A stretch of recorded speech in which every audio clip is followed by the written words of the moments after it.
किसानों के लिए अच्छी खबर, हाईवे के लिए जमीन देने वाले भी टोल टैक्स में साझेदार। पीडब्ल्यूडी चिन्हित करेगी राजमार्ग। राज्य राजमार्गों स्टेट हाईवे को चौड़ा करने के लिए अभिनव प्रयोग होने जा रहा है। इसमें राजमार्गों के लिए जमीन देने वाले किसानों की टोल टैक्स में भी साझेदारी होगी। इनके किनारे किसानों की जमीन पर जो भी व्यावसायिक व आवासीय क्षेत्र विकसित किए जाएंगे, उनका भी एक हिस्सा पुनर्वास के रूप में उन्हें लौटाया जाएगा।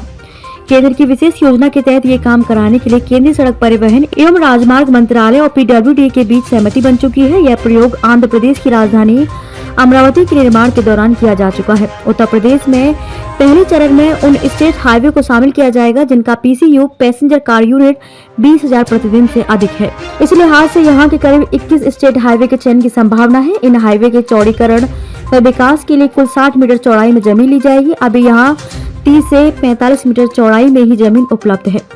केंद्र सरकार से इनके चयन को मंजूरी मिलने के बाद इन्हें सुपर स्टेट हाईवे का दर्जा दिया जाएगा। पीडब्ल्यूडी ने इन हाईवे को चिन्हित करने के लिए काम शुरू कर दिया है। अभी तक लागू व्यवस्था में हाईवे के चौड़ीकरण के लिए किसानों से जो जमीन ली जाती है, उसके मुआवजे के रूप में राज्य सरकार को अच्छी खासी रकम खर्च करनी पड़ती है। यह परियोजना लागत की 60% तक होती है। वहीं किसानों को जमीन के एवज में जो राशि मिलती है, उसके खर्च होने के बाद उनकी आर्थिक स्थिति बिगड़ जाती है। टोल टैक्स और व्यावसायिक व आवासीय क्षेत्रों में उनकी भागीदारी से यह समस्या हल हो जाएगी। न्यूनतम 20 साल तक टोल टैक्स में उनकी साझेदारी बनी रहेगी। ऐसे निकाला जाएगा लागत का बड़ा हिस्सा। हाईवे के निर्माण करने वाले कॉन्ट्रैक्टर की लागत का एक बड़ा हिस्सा भी उस जमीन में व्यावसायिक व आवासीय कॉम्प्लेक्स बनाकर निकाला जाए। इस तरह इन परियोजना में 3 भागीदार होंगे: सरकार, किसान और विकासकर्ता। टेंडर से लेकर सभी नियम, शर्तें व अनुबंध केंद्रीय मंत्रालय की देखरेख में रहेंगे। संदीप कुमार पीपीपी मोड में हाईवे के विकास के बाद आने वाले रेवेन्यू, टोल टैक्स आदि को सभी पक्षों में किस तरह से शेयर किया जाए, इसके लिए IIM लखनऊ की मदद ली जा रही है। पीडब्ल्यूडी के विभागाध्यक्ष संदीप कुमार ने बताया कि जल्द ही इस संबंध में पूरी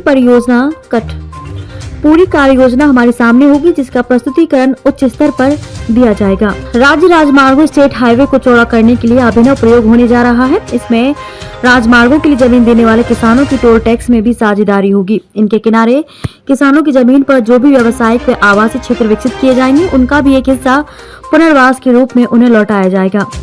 केंद्र की विशेष योजना के तहत ये काम कराने के लिए केंद्रीय सड़क परिवहन एवं राजमार्ग मंत्रालय और पीडब्ल्यूडी के बीच सहमति बन चुकी है। यह प्रयोग आंध्र प्रदेश की राजधानी अमरावती के निर्माण के दौरान किया जा चुका है। उत्तर प्रदेश में पहले चरण में उन स्टेट हाईवे को शामिल किया जाएगा जिनका पीसीयू पैसेंजर कार यूनिट 20,000 प्रतिदिन से अधिक है।